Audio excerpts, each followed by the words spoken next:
आज मैं आपको, पूरे देश को ये बताने आया हूं कि हमने 3 कृषि कानूनों को वापस लेने का, रिपील करने का निर्णय लिया है।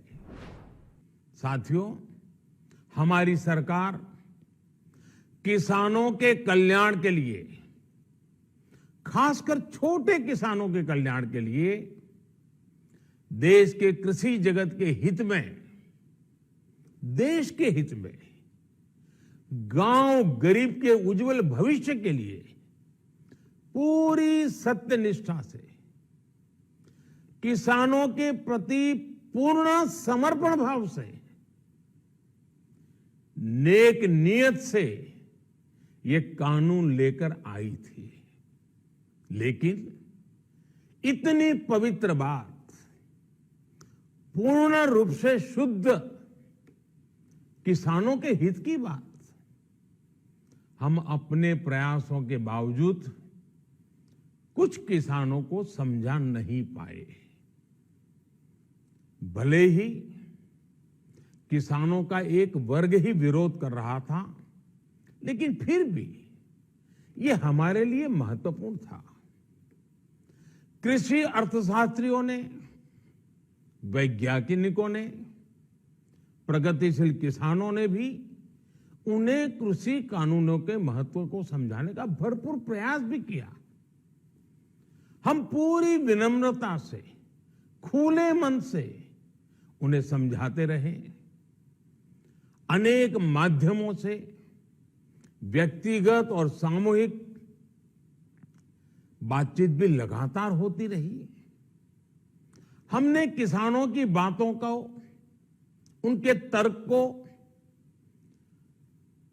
समझने में भी कोई कोर कसर बाकी नहीं छोड़ी। कानून के जिन प्रावधानों पर उन्हें ऐतराज था, सरकार उन्हें बदलने के लिए भी तैयार हो गई। 2 साल तक हमने इन कानूनों को सस्पेंड करने का भी प्रस्ताव दिया। इसी दौरान ये विषय माननीय सर्वोच्च न्यायालय के पास भी चला गया। ये सारी बातें देश के सामने है, इसलिए मैं इनके अधिक विस्तार में नहीं जाऊंगा। साथियों, मैं आज देशवासियों से क्षमा मांगते हुए सच्चे मन से और पवित्र हृदय से कहना चाहता हूं कि शायद हमारी तपस्या में ही कोई कमी रही होगी, जिसके कारण दिए के प्रकाश जैसा सत्य कुछ किसान भाइयों को हम समझा नहीं पाए। आज गुरु नानक देव जी का पवित्र प्रकाश पर्व है। ये समय किसी को भी दोष देने का नहीं है। आज मैं आपको, पूरे देश को ये बताने आया हूं कि हमने 3 कृषि कानूनों को वापस लेने का, रिपील करने का निर्णय लिया है।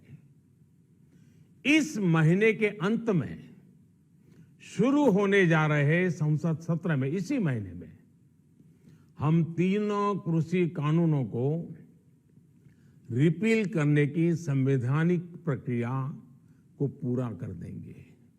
साथियों, मैं आज अपने सभी आंदोलनरत किसान साथियों से आग्रह कर रहा हूं, आज गुरु पर्व का पवित्र दिन है।